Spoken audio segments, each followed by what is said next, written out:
Welcome, everybody. We just have a couple of slides that we want to show right now with regards to just some housekeeping that we'd like you to look at, or conduct, just that the call today will be recorded.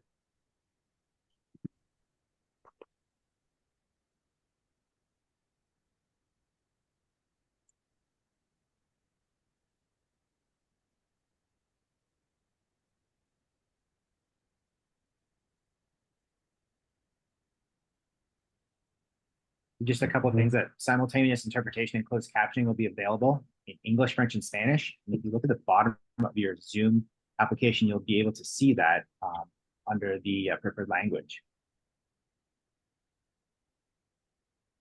And then just some things to keep in mind. So please respect the Internet Society's code of conduct, and please mute your microphone and use the raise hand feature if you'd like to ask a question, or it's even better if you just put that question in the chat. And as I mentioned earlier, the session will be recorded, and a link for future viewing will be available after the call. Without further ado, let's get started.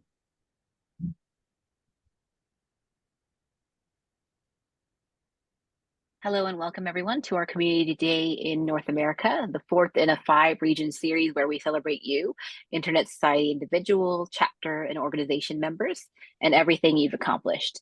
So today's theme will explore online safety and the many ways to view and increase our security online. So my name is Jasmine Cha, Secretary of the Internet Society's Gender Standing Group, and I'm based in Canada, Calgary, Alberta. And I had the honor of representing Canada at the 68th session of the Commission on the Status of Women this past March. And I'm particularly passionate about gender equality in relation to digital inclusion and online safety. I'm honored to be able to collaborate with the diverse and dedicated members of the Internet Society, and I'm very excited to see you all today and look forward to our discussions. So thank you so much, and we're all delighted that you've joined. So today's Community Day begins with opening remarks from our incoming Internet Society CEO, Sally Shipman Wentworth. We'll then highlight examples of impactful projects and initiatives from our chapters in North America that have made to empower the internet for everyone. Wait a minute. Can we have Sally take a hunk of questions? Because there's a whole lot of things people want to ask her, and we don't need to be lectured to. What was that? Sorry? Today's community, and we're focusing on the community right now. There are other opportunities where we can reach out to Sally or our team with that. But today is our North American Community Day, and we'd appreciate it if we focus on that. And please go ahead, Jasmine. Sure. Just to start. So we'll then highlight examples of impactful projects and initiatives that our chapters in North America have made to empower the internet for everyone by expanding its reach and safeguarding it from harm and providing opportunities to increase knowledge. This will be led by Regional Community Manager Kyle Schulman, and then this will be followed by a keynote address from Byron Holland, President and Chief Executive Officer of the Canadian Internet Registry Authority, CIRA, a longtime partner and organization member of the Internet Society. So next, we'll engage in a roundtable discussion with representatives from chapters in the region, moderated by the Internet Society Board of Trustees, Charles Mock. The discussion will explore online safety and the many approaches our North American community can take to protect the health and integrity of the open internet and its users. We'll then conclude today's event with our Time to Act segment led by Internet Society's Dr. Joseph Lorenzo Hall, during which we will connect our session insights and learnings to inspire concrete actions that everyone can take to advocate for an open global internet for everyone. All right. And so let's get started. We're pleased to introduce our first speaker, the incoming president and CEO of the Internet Society, Sally Shipman Wentworth. to share insights on the valuable work of our passionate members of the Internet Society. Hi, thank you so much, Jasmine. I appreciate the introduction, and thank you for including me today. It's really great to be here with all of you and to have a moment, as Jasmine said, to pause and celebrate the work of this fantastic community. The Internet Society is really a community, right? From all over the world, a diverse community of stakeholders working very hard every day to build, promote, and defend the internet all around the world in their local environments, whether that's policymakers, building the internet, joining with stakeholders in civil society, creating partnerships, and really making a difference in the world. And when we look at the North America region and the tremendous diversity of chapters and experience that across this community, it's inspiring. It's inspiring to see what you have all achieved, the kind of work that you're interested in, the kind of impact you're seeking to make. We have chapters with deep policy expertise. We have other chapters that are very interested in connectivity solutions in their communities, deep in connectivity. We have other chapters, many of you are actually taking great advantage of the Beyond the Net grants to implement your projects. And that is a fantastic signal of the health of this community.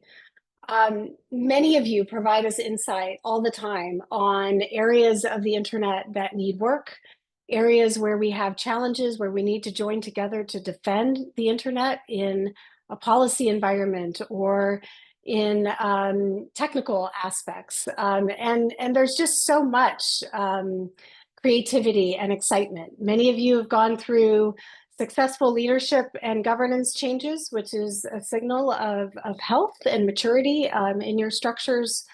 And so there's just a lot here to celebrate, a lot of energy, a lot of differences and ideas, and it's exciting to be in an organization where all of that is valued and all of that contributes collectively to a shared vision and a shared mission of the Internet Society. So I'm excited by the speakers and the panels and the conversation that's to come.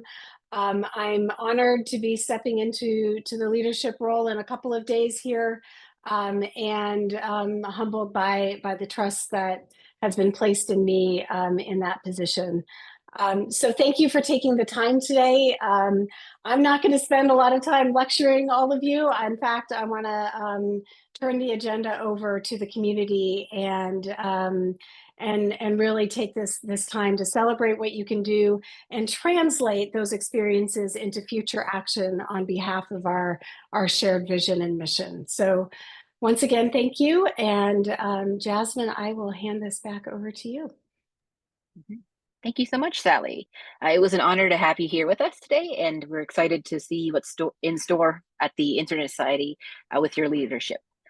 So next, I'd like to introduce Kyle Schulman, Internet Society's Regional Manager, to share a short presentation on some of the recent work our chapters have been conducting in the region. Hi, thank you very much, Jasmine. So highlights from our chapters in North America. Well, I'd like to just start off by providing a quick recap on our chapters in the North American region. We currently have 8 chapters. We have 3 in Canada with the Canadian chapter, the Canada chapter, the Canada-Quebec chapter, the Manitoba chapter, and then 5 situated in the US with the New York chapter, Washington, DC chapter, our San Francisco Bay Area chapter, the Interplanetary Networking chapter, and then finally our newest add this year, our Los Angeles and Southern California chapter. So chapter achievements in the region. First off, I just want to start off by just saying how proud I am of all the chapters in the region. There's just so much growth and your efforts, it's so inspiring. You're all volunteers, but you take this on as a full-time job. And it's amazing just to see what you've brought to your community and make my job just a true pleasure. It's great to get to know you all and work with you. I'd like to start off with just kind of going over a rundown of all our chapters and some of the work that we're doing. So the Canada chapter this year, they received a large Beyond the Net grant from the Internet Society Foundation to hold a policy forum, bringing in stakeholders from industry, from academia, governance, and civil society to map a meaningful and actionable agenda for the digital policy future in Canada. This was really cool to see. A number of my colleagues participated, and they just said that how amazing it was to see all these groups come together and build out or map out what's going on in Canada. So kudos to you, Canada chapter, for leading this initiative. Our chapter in Quebec has been working to reinvigorate the FGI, or the IGF of Quebec. It had long been dormant, and they've taken on the role of convener and trying to build it out and rejuvenate it. And so they've found success in 2023, and looks like they will do so in 2024 as well. They've also been working on stabilizing local content for the Quebecois culture, and also cultivating IG governance related issues for youth, and getting them involved not just provincially, but nationally and globally beyond. And our newest chapter, as I mentioned earlier, the Los Angeles and Southern California chapter, they're at the crossroads, or the intersection of the entertainment industry, academia, technology, among others. And it's a really cool place to see them develop their what they're working on. They're not all new entities to the Internet Society. The current chair and vice chair, Tom Thorley and Leanna Galstein, have held leadership positions with other chapters in the Internet Society community, that being with the San Francisco Bay chapter and the Armenia chapter. So Tom, Anna, and co, welcome. It's great for you to be here with us. Our Manitoba chapter in the Prairie provinces, working on their North End Connect project. This was originally an ISOC funded project a few years back, and it's been amazing to see Joel and team develop it and watch it grow, serving underserved communities in the North End neighborhood of Winnipeg. Not only just providing them with connectivity and equipment, but also digital literacy skills, and watching them be able to become self-sufficient. They've also recently partnered with the University of Manitoba in Brandon, and developing research in a podcast series on rural connectivity. Our Washington, D.C. chapter is another success story as of recent. They were long since dormant for about the past 3 or 4 years, and in 2024 they came out the gate, running full speed. They've been holding a number of webinars or lecture series, bringing in experts and professors to discuss various items, and including ISOC staff as well, and things like internet shutdowns and innovation for good, mapping humanitarian tech. It's been a real cool thing to see and just experience. The energy, it's there. Ron and Chelsea, thank you for that. It's really great to see the growth that you've made, and really gotten people active again in the greater Washington community. So kudos to you. Moving on, our San Francisco Bay chapter, they used to be the sole chapter on the West Coast, and now they've got some help with their friends in California. But the San Francisco Bay chapter doing a lot of good on finding ways to help the underserved communities in the area, or in California as a whole, providing migrant workers with the opportunity to get connectivity, and also just to find ways to help underserved groups find or learn data equity skills by holding workshops. It was great to see them earlier this year with their stewardship, helping out during the IP50 event. Ron Petty, you guys did a great job there, and it's amazing just to see you always willing to get your hands dirty and dig in to help out the greater good. So very appreciative there. Our New York chapter, well, this chapter seems to never sleep. There's always activities going around the clock with the New York City chapter. Always opportunities to meet and mingle with the various partners in the greater New York City area. Their partnership with New York City Mesh, and Stuart Reed and his initiatives to bring information and services to the underserved. So different housing establishments where people are underserved and don't have connectivity or access to information. He's provided a lifeline in the chapter to provide info to these people. This is a long time Beyond the Net grant that was utilized or during the COVID-19 pandemic. And it's amazing to see how this has kind of transitioned, and using the CCTV in the lobbies of buildings and also the online radio for other services. As climate change is now a newer issue for us, seeing these massive heat waves in these cities and finding ways for the citizens that wouldn't have that information to emergency services and such to have that information. It's really wonderful to see, and it's amazing to see how these groups are being trained and giving them skills that they can utilize to benefit their own communities. Finally, it's our interplanetary networking chapter. So they're not just focusing on their local area of California where they're situated, but it goes beyond that. It goes beyond off the continent, the region. They're looking at it outside of planet Earth. And so the connectivity that goes on in between planets, lunar mapping, and just the overall space or internet governance in our solar system. They have an IPN SIG Academy, which provides lectures bringing in experts from around the globe from various space agencies or other fora, and provide just some incredible presentations. And if you're very much into infographics, these guys have some of the most interesting infographics and simulations that I've seen. So I very much suggest you all join the Interplanetary Networking chapter and see what they're about. And that's it for me right now. Once again, I'm just extremely proud of the work that you have all done.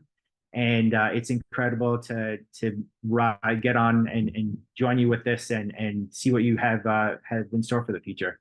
So thank you very much. And Jasmine, back to you. Thanks so much, Kyle. That was really elucidating to just learn about what's going on in North America alone. But right now we move on to our keynote speaker, Byron Holland, to provide a presentation on online safety in Canada and the CRA's role.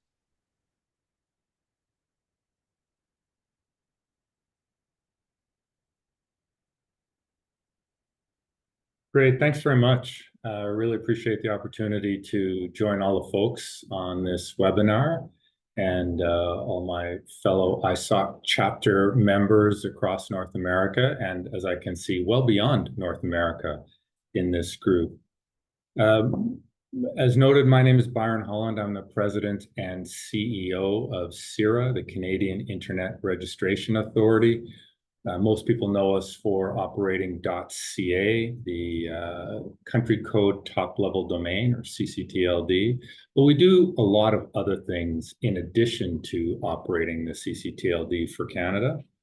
And, you know, we're a long-time member of ISOC, and we're a long-time proud member of ISOC Global. It's certainly been an honor for CIRA to work with the global organization over the years.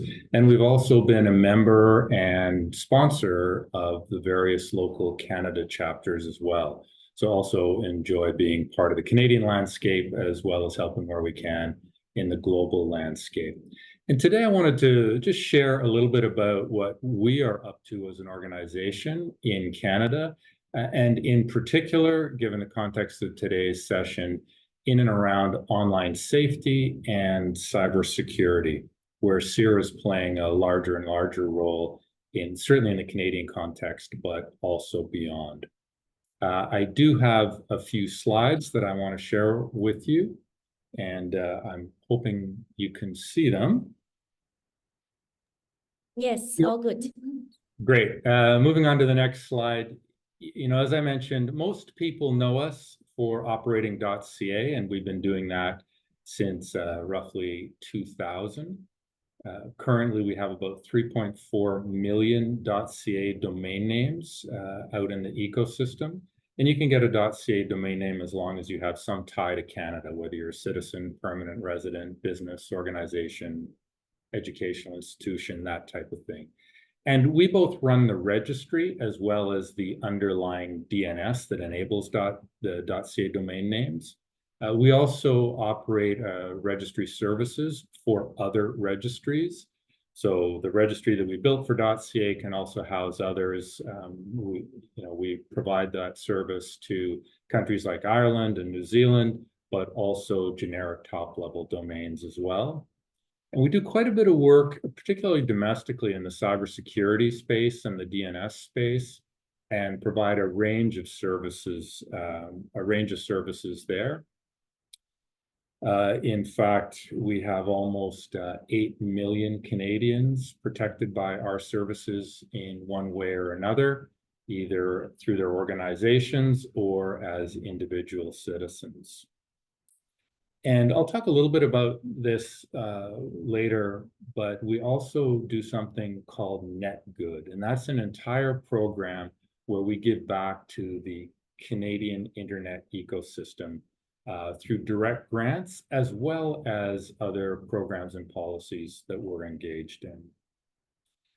But as we know, cybersecurity is one of the big challenges of our time. Online safety manifests itself in many ways, and cybersecurity is certainly one of them. Given the scope of what we do here at CIRA, we and our partners are often at the forefront of some of the cybersecurity issues in Canada. And as I think everybody in this session knows, we all know all too well from the headlines and actually from personal experiences, whether it's individuals or our organizations, that different types of bad actors are, very, very prevalent online. And whether we experience it as ransomware or different types of extortion, different types of malware, we see these as some of the top threats facing individual Canadians and organizations.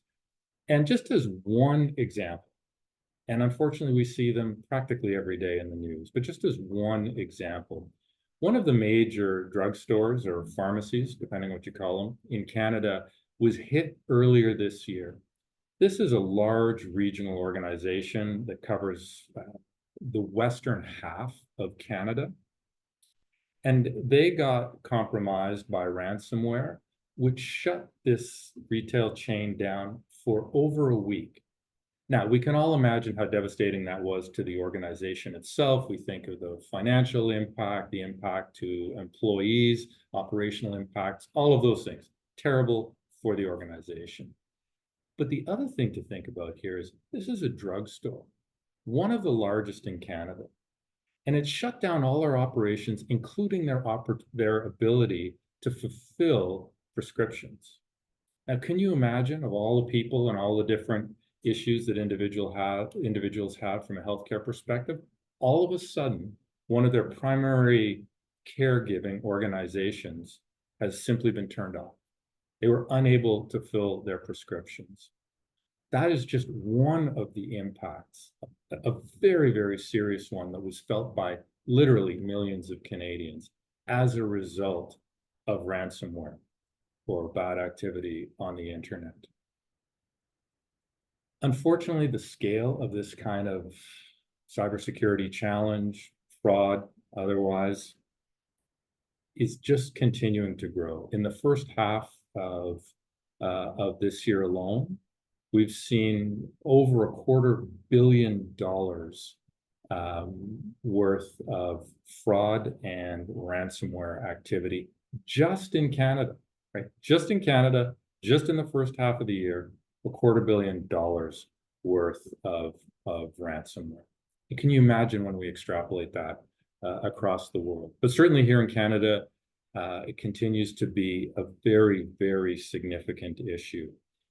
And that's for a private sector, large-scale organization.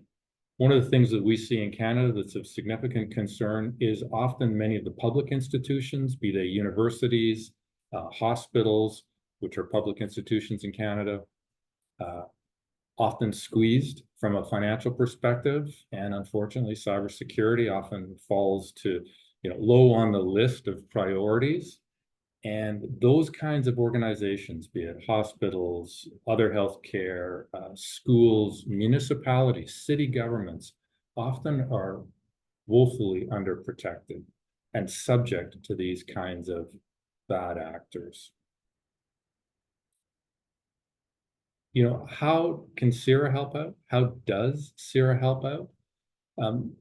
We focus our ability to help the community really into the public space. And whether it's individual citizens or public organizations and institutions, That's where our focus on providing cybersecurity services are to help mitigate some of the challenges like I've just shared with you.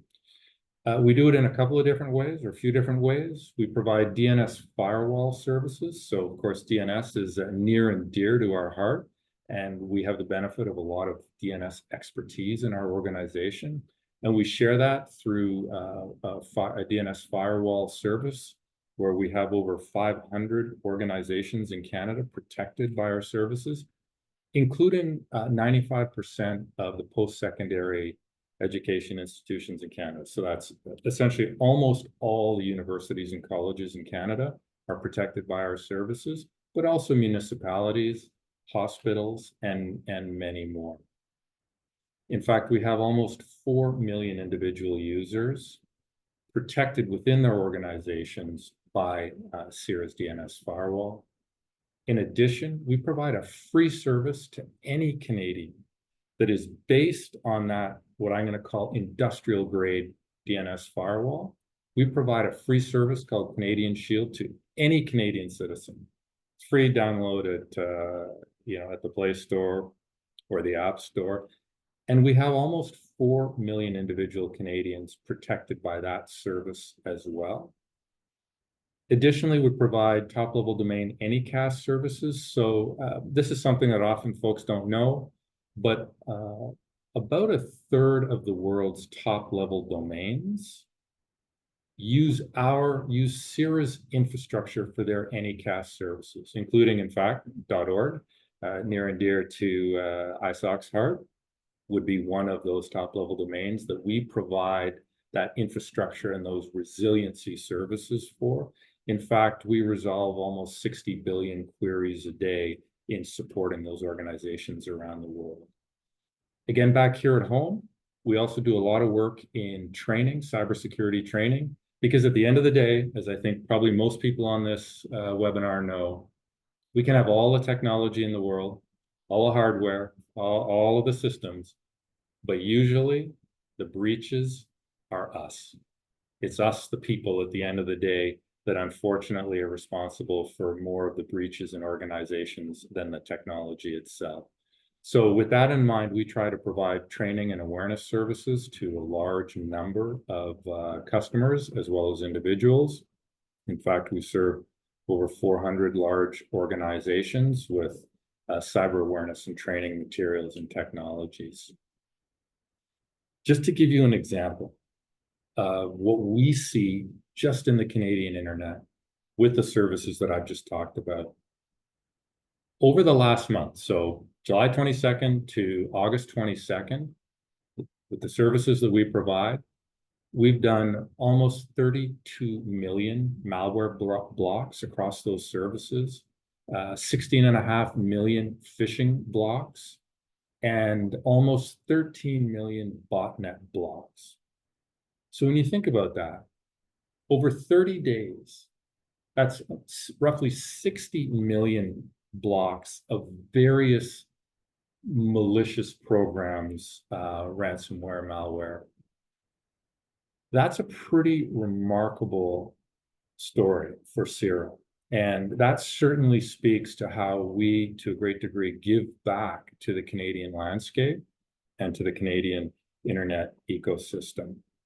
But it is also a snapshot of just how prevalent and how serious these issues are, and how we as a community need to protect ourselves, because cybersecurity is not an individual sport, right? It is most definitely a team sport.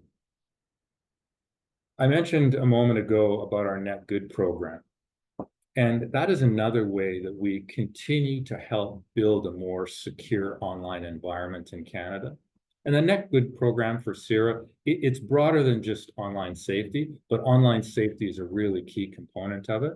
And our Net Good program has a couple of different elements to it. One, we provide grants to worthy projects and programs in Canada. Every year for the last decade, we've funded about between 15 and 20 different projects a year. And a lot of them are in and around the online security, online protection space. And we just highlighted one right here as an example. And that's for women's shelters in Canada. That project was about creating online safety modules, so awareness and training for the actual shelter workers in women's shelters. And it had a number of different content components, but about how to protect themselves in the physical space of the online shelter, but also from an online perspective for the employees and workers in those spaces, how to make sure they had a safe online space. We helped fund the content creation for that, and that's been distributed across many, many women's shelters in Canada. And that's just one project that was funded by our grants program that is in and around the online safety space. In addition to that, we also are very involved in internet governance globally. Our friends at ISOC Global will know that, but we certainly pay close attention to what's happening in the Canadian governance landscape, particularly from a legislative perspective. In Canada, one of the major bills that's in process right now is called C-26, and it's a cybersecurity related bill, particularly focused on federally regulated industries like telecommunications, transportation, banking, energy, those kinds of sectors, and really upping the cybersecurity and online safety game of those entire industries. And CIRA, recently, in fact, testified in front of the parliamentary committee on ways to enhance that bill, in fact, make it even better and more useful to those industries. That's one of the first steps the Canadian government has taken into this space. If I were a betting person, I'm sure it won't be their last. So we make sure to play an active role in trying to assist in the policy-making process to make better, more usable policy in the online safety and cybersecurity space. Finally, as a very, very active player in the global internet governance space, we pay close attention to what's happening in and around all internet governance issues. And certainly right now, one of the most high-profile issues is the WSIS Plus 20 review, the World Summit on Information Society 20-year review. And we are deeply, deeply involved in that. In fact, we are one of the co-founders of an organization that's bringing together the technical community operators around the world.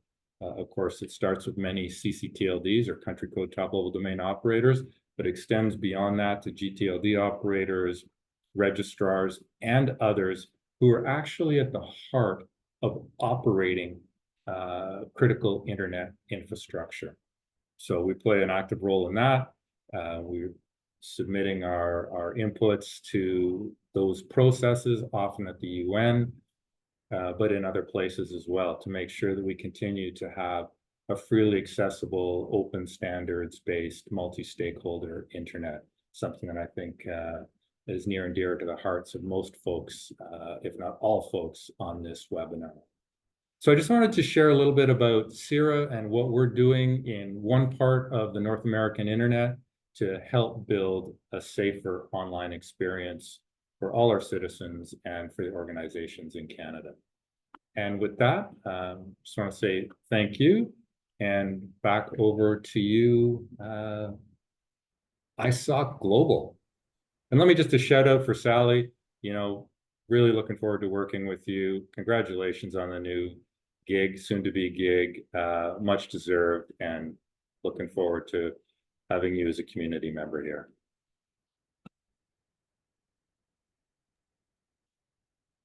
I will Thank you now so much. Oh, stop sharing. There we go. Thank you, Byron. So we're so thankful to have you as a guest today, and it was amazing to hear perspectives from an organizational member. I definitely learned a lot about CIRA's role in Canada, beyond, and hearing about how CIRA funded women's shelters, online safety modules for shelter workers was really near and dear to my heart. So thank you so much.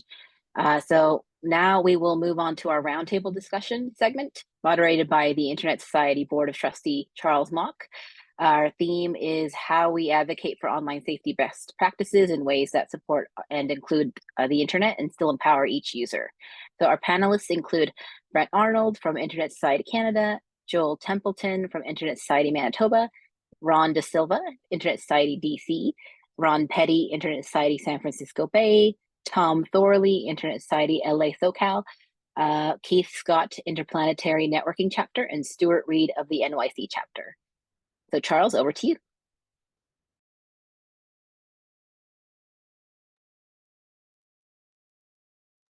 Charles, you're on mute.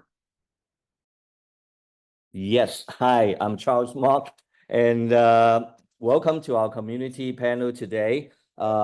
Just a word about myself. I started my ISOC career or experience back in 2005 when I co-founded the ISOC chapter in Hong Kong. I was the founding chairman since then. Actually, around 2002, I relocated back to sunny California, and after spending like 20 or 30 years back in Hong Kong. And then I joined the Board of Trustees also in 2022. Now, my experience has been both from the perspective of an ISP in the early days of the internet to civil society and the technical or user community with ISOC, and also for a few years, for a number of years as a member of a legislature. So coming from these different angles, I can see the difficulties and the challenges that the world is facing in terms of online security and safety that we're going to be talking about today. And I know for a fact that we need to have an all-hands approach to these issues. And we have been inspired by our community's many impact and achievements, large and small. We see that chapters are taking on relevant endeavors such as our Beyond the Net projects, fantastic for promoting our mission and goals. The panelists today from North America will share their rich experience, and also they will be focusing on how we all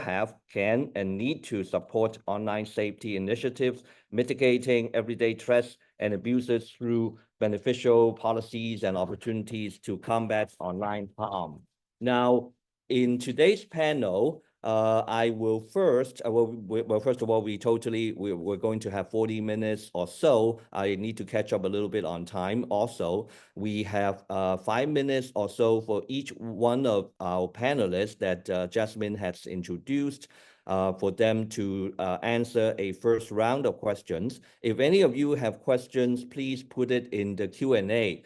I see that we have a Q&A section opened, and you can put it there, which might be easier for us to follow rather than on the chat for me to follow. So without further ado, let me turn to our first area of focus, which is on education and improving digital literacy through training. And my first question is for Ron Petty of the San Francisco Bay chapter.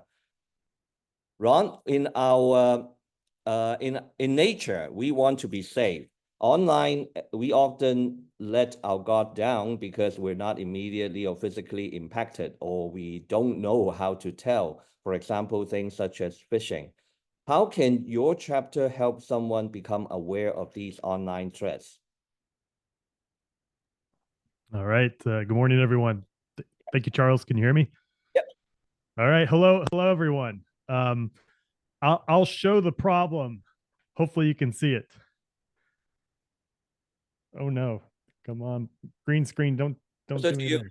All right. Yeah. You see it. Hundreds of apps. Right. When you woke up this morning, do you know which one is actually still safe? Right, from just your data at rest, data in transit, to phishing, to all these things. So as a general statement, I think in the modern world, it's really hard for anyone to be on top of all of this. So between the tools actually enforcing some kind of mechanical protection, to policies and legal regulatory aspects that actually try to catch and enforce punishments against bad actors. There's a lot going on, and a lot of it needs improvement. So part of that can just start with ourselves. So I can speak a little bit about how our chapter is trying to do these kinds of things, between learning and sharing about policy, to training around technology, to even potentially making the technology that can help us be safer online. So I'm just going to put here in the chat, and I'll read it out, just so we have that as well. Here's groups and efforts in the past year or so from our chapter where we've tried to make a difference. And what are these? So our last board president, Jessica, and the board, who have been absolutely incredible, produce a book, Encryption for Babies, right? So it's a little fun book on teaching encryption tech while you're reading to your baby, right? So you know, as small as it is, and you know, and try to be approachable, it's a step in that direction of teaching people who may not be in the depths of building this technology, right? So those are, that's the kind of example of something that can be done, right? There's other larger projects as well. So LA Tech for Good, I'll let Tom, hopefully we'll talk about that, but data skills training effort. So to help you deal with this kind of data and have better outcomes for your company, for your own lives. There is training around internet skills. So Joel, who is a member of our board, worked with a group called ALICE, make sure I say this right, Ayudando Latinos y Sonor. And the idea is can we help migrant workers learn skills around the internet and the tools, right? You can talk all you want about the internet, but if you haven't hardly had a computer, you need to learn that too, right? And iPads and things like this. So we try to offer those opportunities as well. And thanks to the Internet Society for the grants that largely make these kinds of things possible. A continuation of events. So we have Global Encryption Day coming up. That's actually our next target. So in October, the Global Encryption Coalition, of which the Internet Society partners with, we will put on a local event here in San Francisco. And again, the idea is we know there's a wide audience, and so we can make it purpose-built for those audiences. So one track is going to be a training track, so people can come in and learn the technologies, right? So if you're an engineer, that's learn about PGP, Let's Encrypt, and so on and so forth. How do you actually deploy it in a production system? For those who may not have those opportunities, they can see how it's done. And the other side is an edutainment track, where we'll try to highlight kind of new innovations and deep work that's going on around encryption. So quantum encryption, OpenSSL modifications, and things of that nature. So for me, just to kind of wrap it up here, I think there's lots to do, and it can come at all levels. We need help even without being a security expert, just putting the marketing together, right? There's plenty of room for anyone and everyone to participate in making the internet better. And we hope people join our chapters, and that's really what we hope we could encourage. So thank you, Charles.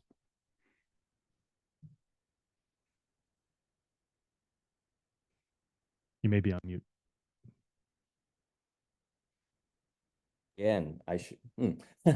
Yeah, thanks, Ron, for all the good work that you've been doing with the SF Bay chapter. Our next question is for Joe Templeman from the Manitoba chapter. Hi, Joe. Online safety is a very broad topic with many elements and areas of focus. So what does your chapter see as the most significant ways to increase one's online safety awareness and practice? And what have you been doing, your chapter has been doing, to increase online safety in your community? Joe?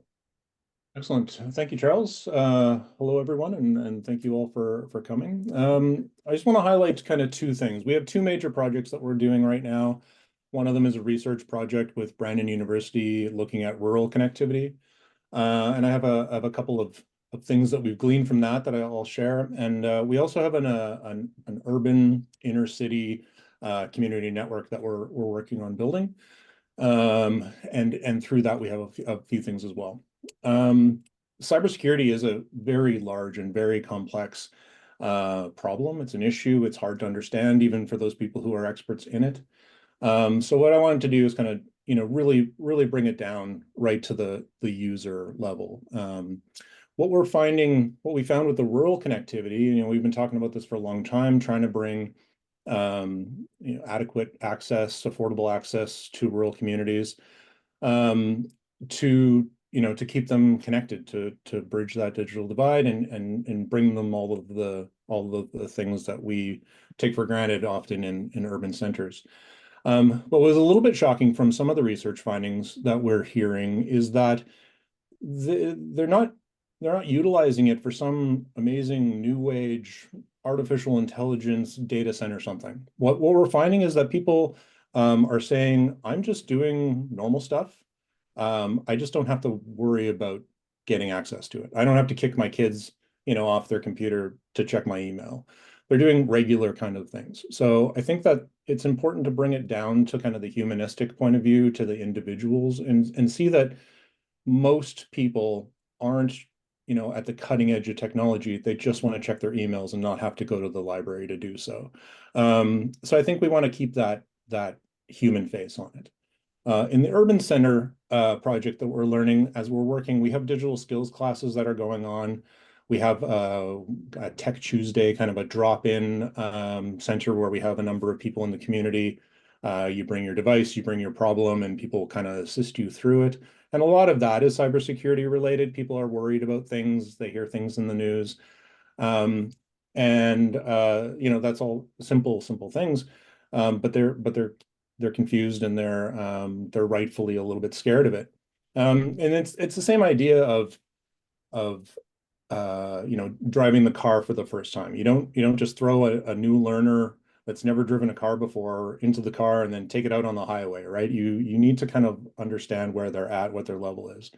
So the phrase that we've kind of come up with and that we try to keep in mind is that we only want to move at the speed of trust. And that's based on the user, right? So we really want to look at the user and what they are willing to and able to safely do. If that's one thing, if their life is, all of the automation in their life is one small application that they use that's safe and trusted, then that's great. If that's what they need, then we meet them where they are and try to help them. And the other thing is the classes are great, the information is great, but what we try to do is provide them with a support network, right? Who do you, when you don't know and the class is over and there's an issue and maybe I shouldn't click on this link, who do you ask? If you don't have somebody who knows that you trust, where do you go? So that I think that's a key important part as well, is that not only do we need to provide the information, we need to build networks of support that people can go to and get that information. And a number of us, we work in tech and we're very comfortable with tech. And this is just a reminder to, really kind of flip it over and look from the participant's point of view. What are they comfortable with? What do they really need in their life? Do they really need another app in their life?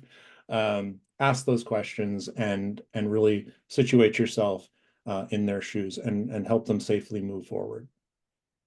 And I think those are my critical points. Thanks, Joe. Next, let's turn to the New York City chapter, and Stuart Reed. In large urban areas such as NYC, there are communities that are still underserved in terms of connectivity, public services, and so on, contributing to social inequalities. With the chapters continue work in the areas of supporting marginalized and underserved communities, what is being done to promote online safety, and what opportunities are there, and how has your chapter contributed to assisting these communities? Over to you, Stuart. Well, thank you for this opportunity to talk about public safety and the work of the chapter here in New York. First and foremost, I have to talk about the community that we serve. It is a New York City public housing community where there are more people that reside there than the state of Wyoming, or the state of North Dakota, or even Vermont. This community has an average household income at or below the poverty line and an unemployment rate of 50%. Not coincidentally, this community is overwhelmingly Black and Latino. And get this, There is zero home ownership among this population. That's right, there's absolutely no prospect whatsoever of the affirmative action of generational wealth, the pathway to the American dream for the majority of white Americans. Our population is in an 8-lap race where everyone else has a 5-lap head start. No matter how fast we run, we can never even come close to catching up. That's why there's such a huge equity gap between Blacks, Latinos, and white Americans. The average net wealth of white America is just over $900,000, while the average net wealth of Black Americans is $135,000, a mere 15% of white wealth. Latinos are not much better off at 20% of white wealth. This really is an outrageous economic disparity. That insult to injury, in further removing any bootstraps that might be available, over 40% of our New York City public housing community has no home internet, perhaps the most innovative and transformative technology yet conceived, enlighten, and educate across the globe. Now, if all this were happening in the state of Vermont or Wyoming, where no one owned a home, where 50% of the people were unemployed and living at or below the poverty line, where 40% had no home internet, it would be a national emergency. Yet here we are in the most affluent and technologically advanced city on the planet, at least certainly one of them, and this population is invisible. It is marginalized and ignored. At best, it is catered to with paternalistic solutions like the Big Apple Connect program, where all of the economic opportunity is given to the giant tech companies, not the indigenous resident Black and Latino initiatives like those supported in the previous city administration's Internet Master Plan. Instead, we are told our proposals are somehow self-serving, that there are conflicts of interest, that resources must be deployed elsewhere. Now, this is without a doubt the largest single underserved population in all of North America. And to call it underserved really ignores the real crisis that this population is under. Some would even call it an encampment. No income, no economic opportunity, no generational wealth, and no hope. So is it any wonder that we have public safety issues in our communities? When public housing residents themselves take control of our own public safety with programs such as those operated by our chapter, they are not supported and have to rely upon their own meager resources to implement programs. This despite the fact that they have had a stunningly positive impact on our communities. With the self-funded Resident Public Safety Teaching Network, residents are empowered to use technology tools and applications that they control to monitor their own development of public spaces, to create communication platforms that empower their voices, and to connect with each other in real time. The Resident Public Safety Teaching Network, operated and assisted by the chapter here in New York, is recreating neighborhood connectivity in a way that hasn't been seen in our communities in generations. In addition to helping keep our development safe, it is connecting, educating, and training residents in the use of technology tools, applications, and services that work to genuinely improve our quality of life. And the Resident Public Safety Teaching Network is also an emergency communications network that utilizes redundant, alternative, and hardened facilities to ensure communications during catastrophic events. Not only does this type of network and operational resiliency help improve emergency preparedness and mitigation in our public housing community, but it is transportable to other vulnerable populations around the world, as we have proposed in our Community Emergency Teaching Network proposal under the Foundation's Resiliency Initiative. One last thing. In a city that spends $20 billion annually, that'll be New York City, in buying goods and services, a paltry 5% goes to those who are not white men. That includes Blacks, Latinos, and white women. And in order to even qualify for access to that 5%, Blacks, Latinos, and yes, even white women are required to go through a certification process to confirm their status as Blacks, Latinos, and white women. This so-called MWE program is nothing but a thinly veiled apartheid, a second-class citizenship that ensures that economic opportunity will remain with white men. This travesty of marginalization, indifference, and outright suppression against the largest underserved population in North America must not be allowed to continue. If innovative programs operated by these communities themselves are ignored and rejected by local, state, and federal funders, who is going to stand up for this community? Who is going to champion the vast, voiceless Black and Latino community in this great city? We'd love to see an outcome where the society works with us to help put together a fund that addresses in a major way New York City projects to address these issues. If not the Internet Society, then who? We ignore this urgent demand at our own peril. Thank you. Thank you so much, Stuart. Truly inspiring work from the New York City chapter, and the problem that you cited is obviously not unique to New York. And I do hope that, thanks for shining the light of the problem, and we hope that more chapters can dedicate more efforts to tackling these problems in their own communities. So next, let's turn to Tom Toddy of the newly established LA and Southern California chapter.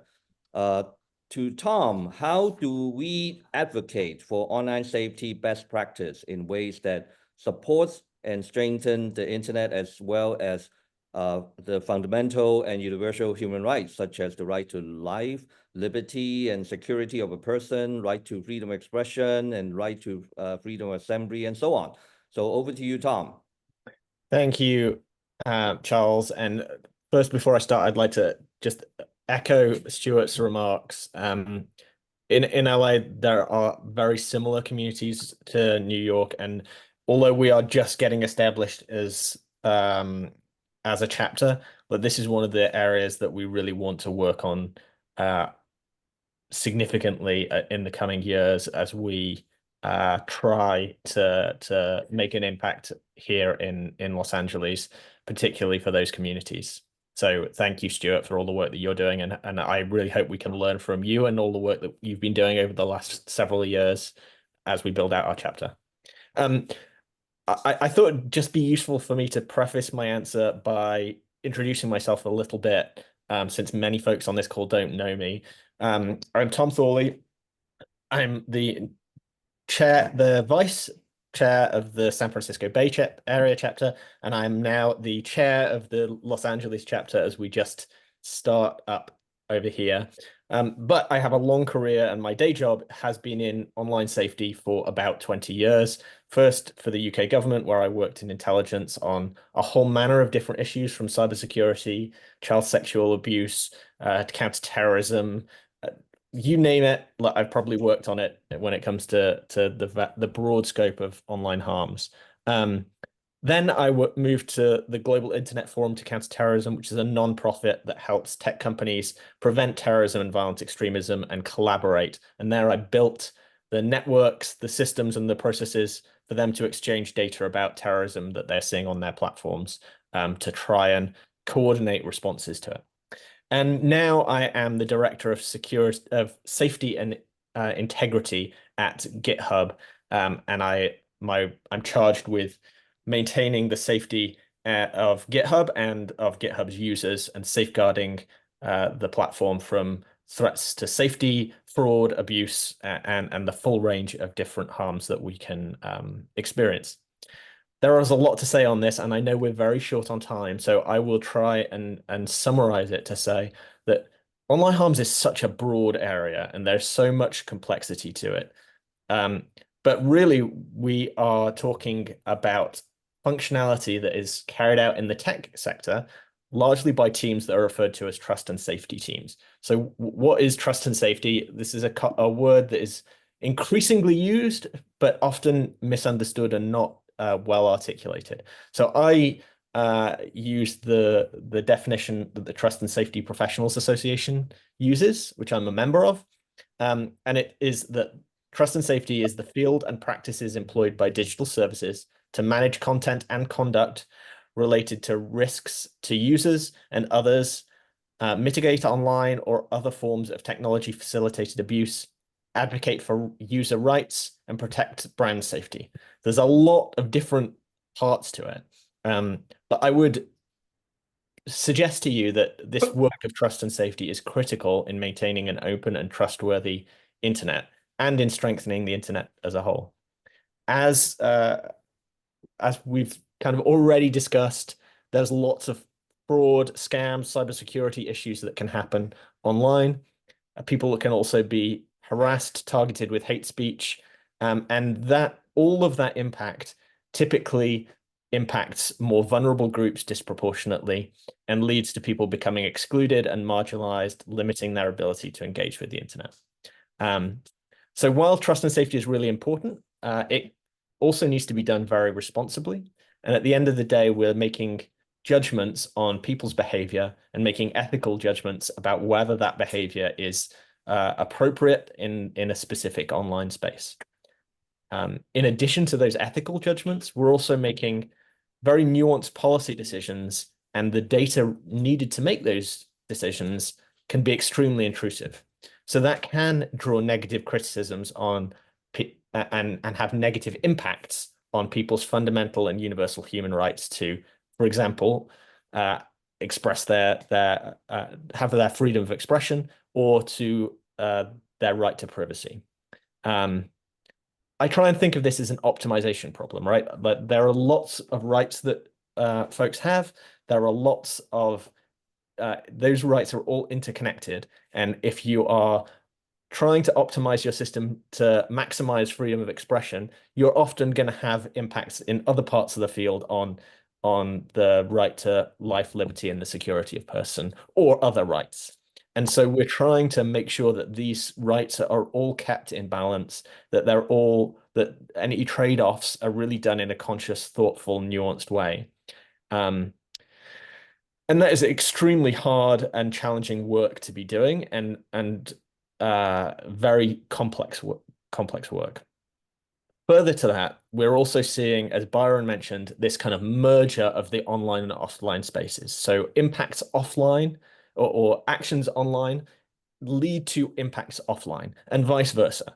And all of these rights and these activities are very culturally specific, and different cultures around the world will interpret those universal rights in very different ways, and they'll manifest in different ways. And so whatever systems we're building and whatever policies we're advocating for need to take that global ecosystem and that cultural context into account and keep it at the forefront of developing. So with all of that complexity, it can feel very, very challenging to navigate this kind of landscape effectively. But there are things that we can do, and there are things that all of our chapters are already doing that contribute to this. I will touch on a few very briefly. Ron has already talked about education. I think that is really critical to make sure that users are educated effectively and understand the environment that they're operating in. But I think that also applies to policymakers and to people building technology, to be educated in what these harms are and how these harms manifest, so that they can build effective technology, build in safety by design into their systems, but also so that they can pass good laws and build good regulation frameworks so that we have a good system to operate within. We're also doing a whole bunch of work across the chapters we've heard about today, lots of different work to provide connectivity and services to underserved communities of one kind or another. That work seems a long way from online harms and from safety, but actually it's very much integrated. As we're building the online safety ecosystem out, we need to make sure that we are reaching those underserved communities and we're bringing them in to the community, so that as the governance of this system matures and grows and develops, those voices, which are in general the people who are most negatively impacted when online safety goes wrong, are at the forefront and are really well considered. So that this work that ISOC is doing is absolutely critical to building the foundational layer that gives us an online safety, an effective online safety environment. There is so much more I could say about this topic, but in the interest of time, I will pause there and hope that we still have time for questions for everyone. Yeah, thank you, Tom. Next, let's turn to some policy questions, and we'll start with the Canadian chapter and Brent Arnold. Earlier this year, you had a policy forum to discuss the roadmap for Canada's digital future. Does online safety play a role in the future legislation in Canada? And if so, what is on the horizon in terms of online safety from a policy standpoint that are potential areas of concern that our community need to do something about it? And maybe also if you can touch on some of the work that your chapter has been doing in this area. Over to you, Brent. Thanks, Charles. Delighted to be here. I'm just going to I'm not going to get to everything, but I did want folks to know that we've been a very active chapter the last few years, and there's different places you can check out our content. We have a YouTube channel where we post some of our past webinars. We have a podcast series that started up called Net Positive. I'm happy to say I'm the host of that. And we have our relaunched webpage. And I should say we're now rebranded, just for keep us straight as to who we are versus other chapters, as the Canadian Internet Society. Some of our properties reflect that, and some are still under Internet Society Canada chapter. So the legislative landscape in Canada is interesting in the sense that we're not seeing a failure to act or a failure to engage on these issues from the government. And if anything, we're seeing a tendency to perhaps move too quickly on some of these issues. So we've spent the last couple of years essentially having to be somewhat reactive to a government that's very eager, and we applaud the sentiment, eager to put bills out into the field, often without much consultation as to whether or not they're going to work or break the internet. So they've been addressing a lot of different issues on a lot of different fronts. For instance, lots of stuff to do with the broadcasting and availability of broadband. We've been dealing with trying to support publishing by imposing functionally fines and taxes on online streaming. More to the point of what you're asking about is there's been a lot of activity just in the last couple of years with respect to the safety of the internet and the safety of the country as a consequence of the existence of the internet. You heard briefly about C26, which imposes cybersecurity sort of minimum cybersecurity requirements on critical infrastructure. We are in the process now of replacing the federal bill that governs the commercial collection of private information with a wholesale new bill that will be more like what you see in the European Union. And this year, we saw the introduction in February of a bill dealing specifically with online harms. Now, this is a bill it's ambitious in scope. It's not moving as quickly through the legislature as some, I'm sure, would like to see. What moves forward faster is often a function, it seems, of what's getting the most headlines at the time and drawing the most criticism. So it's had a first reading. Now, this is a bill that polices, among other things, intimate content communicated without consent, postings to do with bullying, sexual victimization of children, and fomenting hatred and violence. It imposes significant fines on operators that don't do something about this content. It imposes jail time for those that incite genocide, which got Fox News and Joe Rogan very upset. So this is how you know you're on the right side. So these are some of the areas that are moving forward. That's a bill, that online harms bill, that's been working its way through a series of consultations for years now, with an effort to focus on, to learn from the things that have worked and haven't worked in other jurisdictions. It's already at risk in the sense that we probably have an election coming up within the next calendar year, and the main opposition party has vowed to strike this bill down, assuming it's been passed by the time they get in, because they don't want to spend money on protection against online harms. Now, our chapter has been busy on all these fronts. As I said, we're in the process now. We had our policy forum, and we're now in the process of setting out a fairly ambitious, what we're calling a digital agenda for the incoming government, whichever party ends up forming that government, to sort of help them guide in a sort of a principled and logical way, deal with these kinds of issues and sort of set priorities as well. Online harms is certainly going to be a part of that. we're encouraged to see at least the speed with which government has attempted to engage on these things.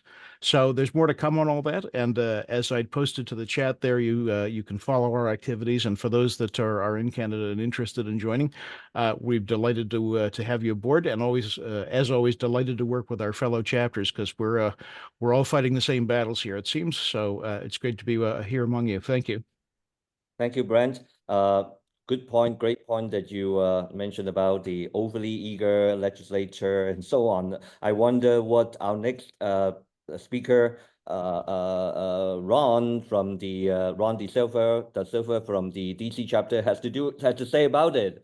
With probably the opposite, the U.S. being not legislating anything better or worse. But in addition to that, actually, the real question that we were supposed to be asking Ron is about the CEO and founder of Telegram, who was recently arrested in France for his platform being used for various illicit, illegal activities. So what does the DC chapter think about this particular episode, and what can you tell us about your chapter's position on freedom of speech and online safety and the balance between the two? Thank you. Yeah, great questions. And the theme, I think, running through all these different topics is an imperative for today. As the internet continues to mature and grow, how do we ensure protections for free speech, for expressions, individual expression, for assembly, all the things that are important and dear to, I think, a lot of us in the internet as a tool to be able to enable and protect that. So when we see the arrest of Pavel Durov, the Telegram CEO, and I think it was yesterday, I saw the note about, mainly being targeted because of the platform being used for the propagation of child sexual abuse material and drug trafficking. It kind of raises a concern, right? Is this, good tools can be used for bad purposes. And does that mean we shouldn't have good tools? It's like a really good question that we should be asking ourselves. And the DC chapter, I believe, as many of the other chapters, have joined the Global Encryption Coalition, really to support and align ourselves behind the ability to have end-to-end encryption as a fundamental piece of the internet to protect free speech and to protect privacy. But I think one key component that makes this arrest a little bit challenging for most people, most population, like take us as practitioners who are in the internet space away for a minute. Just think about your generic neighbor who doesn't know really much about the internet other than it's something they use for entertainment, communication, or education, or news or whatever. They don't really know how it works. But to them, when you introduce this idea of it's being used to propagate child sexual abuse material, that raises a huge alarm. And I just want to carve out a small sliver of this topic for us to consider, mainly talking about protecting the most vulnerable in our population. It's the minors in particular, under the age of 13. And how do we maintain a platform that allows end-to-end infrastructure that's secure and encrypted and protects speech, protects privacy, and yet isn't a tool that can be used easily by bad actors to prey on the most vulnerable amongst us? So I think about, there are ways to do third-party consent, third-party age verification, to be able to specifically address, is there a way we can identify, say, devices that are being used by minors? So you need parents to be involved. You need infrastructure that allows this as a way of protecting the minors, but then not putting an extra burden on the rest of the population. Having age verification as a way of saying, yeah, this device belongs to a minor so that it can be treated differently is different than saying, we want to know everything about everybody. And, creating an architecture that's around that is problematic, because then it comes against the privacy component of it. So when we look at, Telegram, and is it enough for, their platform? If there was a way for devices to be registered as this belongs to a minor, as a way of protecting them and keeping them sort of out of the without consent. So there's verification and consent are two pieces that need to come together. Is there a way to do that that helps at least break that barrier down a little bit? The barrier being the objection normal people will raise, concerned about child abuse or preying in the internet sector on minors and children. So I mean, I think we got to think about those kind of things. So what does that mean to the DC chapter, and why am I bringing that up as a topic of interest? We're here conveniently in the legislative capital of the U.S. And certainly one of the things our chapter could do and really have impact on is, as legislation is developed, as the staff on the Hill looks to really address some of these hard problems. We can help with education, we can help with frameworks, we can help with rational solutions, really make sure our legislators and our legislative staffers have all the tools and equipment at their disposal to make smart and intelligent legislation, to, in particular, try to focus on the real issues around protecting our minors. Just in July, there was the COSA just got passed, the Kids Online Safety Act. I think that was in July. And then, there's a bunch of framework that keeps being added to COPA. That was the Children's Online Privacy Protection Act back in 1998. So there's ongoing interest in developments to legislate, to try to find ways to better protect children. So it's important that we're involved there. And there's even at a state level, there's development happening in Colorado. There's a development happening in New York. There's definitely some work happening here in Virginia, where I live. Again, ultimately trying to figure out how to protect children. So I think one of the things that we can do as a community is, there was a lot of discussion about education. I think Ron Petty in San Fran chapter talked about that. I think it's key not just to educate the users, our neighbors, our friends, our family, but also to educate our legislators and those in public office and public policy work who are trying to figure out how to solve these things through policy or through legislation. Great topic. We're happy that the DC chapter is has gotten this new fresh start earlier this year, and these are the type of things that we're looking to work through and discuss and figure out how can we motivate and organize our chapter to be impactful here in the U.S. legislative capital. Thanks. Yeah, thanks, Ron, for your leadership and the DC chapter's work.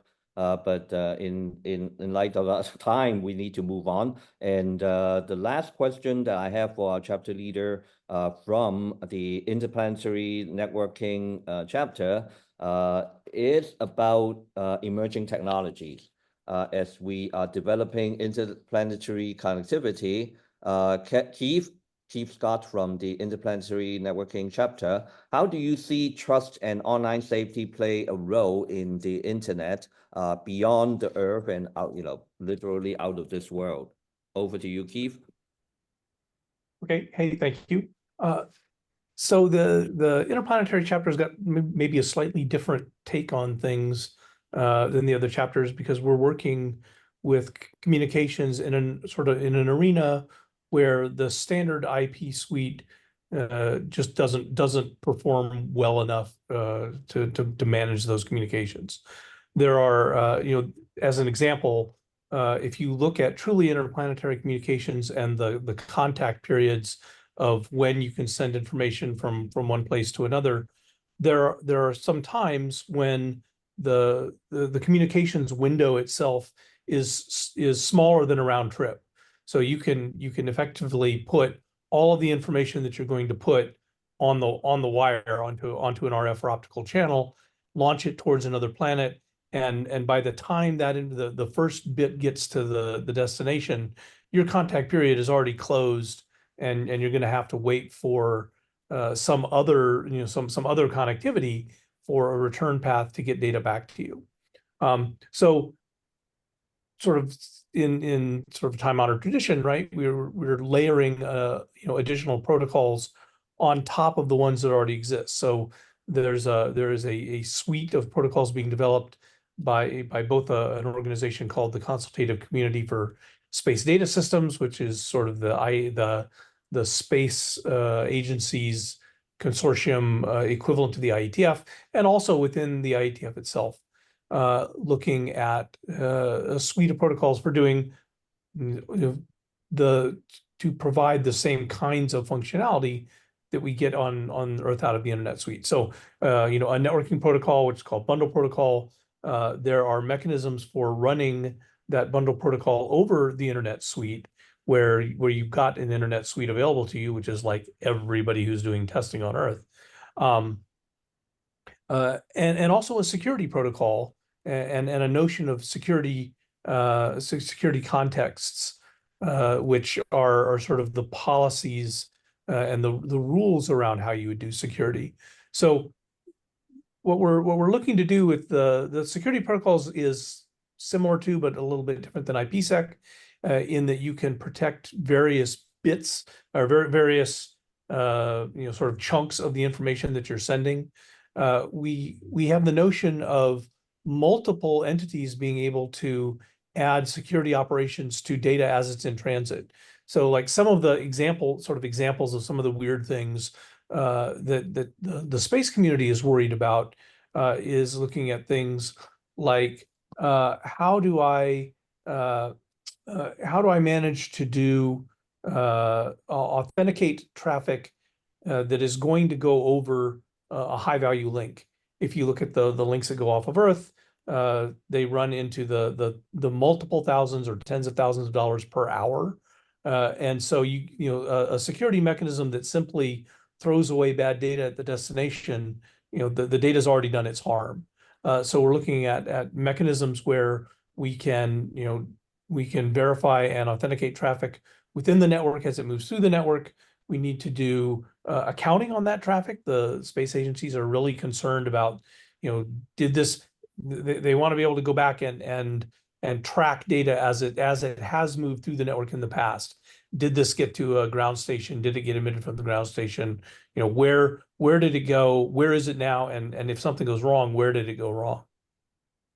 So we've got a host of issues there in trying to understand. We've got these tools. This BP, the bundle protocol, security protocol, relatively new. We've got a bunch of tools.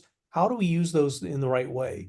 How do we manage to do key management in these situations where I don't have, I can't reach back to a certificate authority and verify things, right? It's going to take hours or days, not from a propagation standpoint necessarily, but from a scheduling standpoint, right? It may be only, you're on Mars and you're trying to get to Earth. It may be only 6 minutes, but it's 6 minutes of light time, but you don't have an antenna until 3 p.m. on Tuesday. So good luck. How do we manage? How do we do key management in situations like that? How do we do updates and certificate revocation lists and implement those kinds of concepts in these networks where we've got issues? There's a projects working group in the IPN SIG, and there's a whole history about why it's IPN SIG and not IPN chapter, which I won't go into. But we've got a projects working group that is building test networks and looking at the operations issues and how to play with these concepts and how to explore what we want to do in terms of how do we use the security mechanisms we have, what are the security mechanisms we need that we don't have, and how to get those developed within the IETF, and how to do things like key management and things like that. I'll drop a link to the IPN SIG in the chat. But really, the plea there is we're looking for help. Oh, and governance, right? There's a whole other piece of the world for all of the work that's going on now within the various space agencies for the thing called LunaNet. How are we going to deploy networking around the moon? They've got a whole PNT section. They've got a networking section. But and while you could say, well, I could push TCP/IP and make it run to the moon, which you can. You really, if you're using the moon as your playground, your learning environment for going further, eventually those things break, and so we'd like to actually treat operations at the moon sort of in some sense as if they were operations further away, so that we can start building up those tools and doing that learning now while things are close. I think I'll leave it there unless people have questions. Yes, well, thank you, Steve. Thanks to our 7 chapter leaders sharing on issues including advocacy, policy, and technology. I'm afraid that we probably don't have time for more Q&As. I do see some chat questions over on surveillance, domestic firewall, and concerns about using QR codes in restaurants and so on in the chat. But I think we probably don't have time for further discussions on those, and we will need to rely on the staff to help us to assist our chapter leaders to follow up with those questions. So thank you again to all of you for the sharing, and let me turn the time back over to Jasmine. Thank you so much, Charles, for your engaging moderation, and thank you for panelists for sharing your chapter's perspectives and experiences. So it is now time for our time to act round, during which we will share concrete actions that we can all take to promote online safety, advocate to protect the open global internet for everyone, and support our work together to ensure the internet can be a resource to enrich people's lives and a force for good in society in the future. So we can do plenty to promote safety online and engage our community to take an active role in our advocacy issues. So we're highlighting the opportunities available in North America and beyond. Dr. Joseph Lorenzo Hall, Internet Society, will share what actions members can take immediately to promote aspects of online safety, supporting an internet for everyone. Hey everybody, thank you so much. I'm Joe Hall. My pronouns are he, him. For those with sight impairment, I'm a balding, middle-aged, white Latino man with a beard and glasses wearing a striped button-up shirt. And also for those with sight impairment, I'm going to change my background momentarily to say I'm originally from New Mexico in the southwestern United States. I can't wait to join a chapter in that area. But until then, there are lots of things that we can do together to make a difference. The Internet Society is built on the strength of its community, and we just cannot unlock the full potential of an informed, educated, and healthy humanity without all of you. There's a number of ways that we can take action and that you can take action and get involved. Chapters, importantly, have the power to make a significant impact by fostering connections with legislatures, offering informative briefings yourselves, and doing other things like that. ISOC chapters are comprised of technical and policy experts and are home to many gifted voices within the communities that those policymakers represent. So you have something to say, you're from their constituency, you better believe they're going to listen. It's vital for these elected officials to have a strong grasp of the internet, and chapters in their networks are just simply perfectly positioned to do that. Another way is through letter writing campaigns. You'd be really surprised how powerful a well-argued letter backed by a large and diverse group of supporters can be to a policymaker, such as Bill S210 in Canada, which is a live debate right now. I'm told members of the Manitoba chapter sent letters and they received responses in due time and, pushed back, and, we see evidence of some changes. Or other examples contributing to things like the EU's effort to undermine encryption in encrypted messaging. There is a joint statement we did when that was hot a few months ago that had a lot of Internet Society chapters and individuals signed on to that. And age verification is going to be something that's going to be a very active issue, especially mandates for age verification, as we've talked a little bit in the chat. I need to speed up a little bit here. There's also Global Encryption Day in October. Please see if your chapter is having an event, attend it. And if your chapter is not part of the Global Encryption Coalition, please join it. Through our e-learning program, you can do courses on encryption, digital footprints, what the internet needs to exist and thrive. And then there's just tons of resources, some of which we've been put in chat and we can share afterwards, from fact sheets to the Parent's Guide to Encryption. And our partners like PIR has a mission-driven organization learning center that I'll share with you all. But making a donation can also be a really direct and tangible way that you can take action. By becoming a donor yourselves, as well as a member of the Internet Society, you can play a crucial role in sustaining and expanding our mission. As we've heard today, so many chapters across this region have done things and implemented projects funded by the Beyond the Net chapter grants.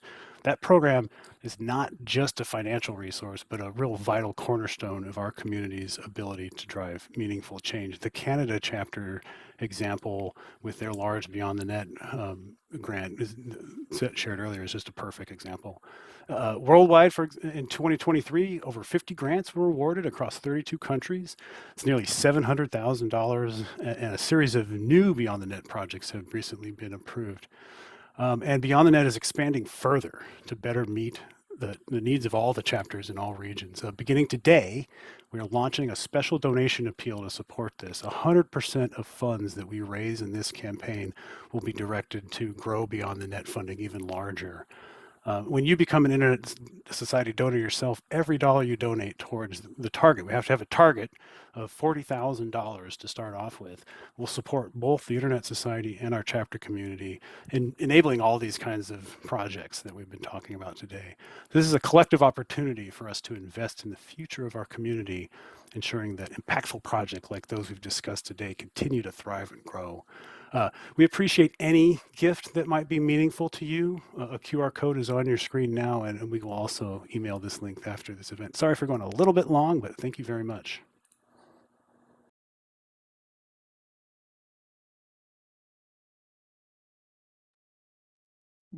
Thank you so much, Joe. Today's event marks a celebration of you and is also a springboard of what we can accomplish in the future. And throughout the session, we've examined the opportunities to promote online safety in the region and beyond, and how we can take action no matter how big or small. And so to continue to think globally and act locally on critical internet issues like online safety, we hope to have your support and celebrate our global community throughout the rest of the year and beyond. So let's continue to connect, share ideas, inspire each other to extend the internet's reach and protect its long-term well-being across the region and beyond. So please look out for a follow-up email in the coming days with ways you can get involved in the opportunities that were highlighted. There's also a lot of energy here, and let's make the most of it and take action. So in the chat, and as well as I think shared before, there's another link to our Community Days page, and register for our final event, September 26th, celebrating our Latin American and Caribbean region Internet Society chapter. And then finally, we value your feedback. So how was Community Day in North America for you? And we'll launch a poll here on the screen to get your feedback. Please cast your vote and use the link on the chat if you'd like to give additional feedback. And we'll give you a few seconds to answer.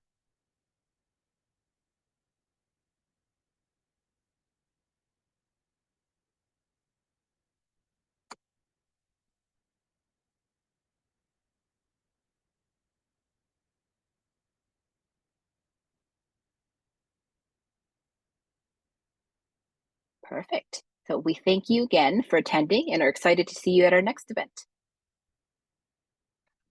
Have a good day. Bye, everyone. Thank you. Thanks, everyone. Thank you.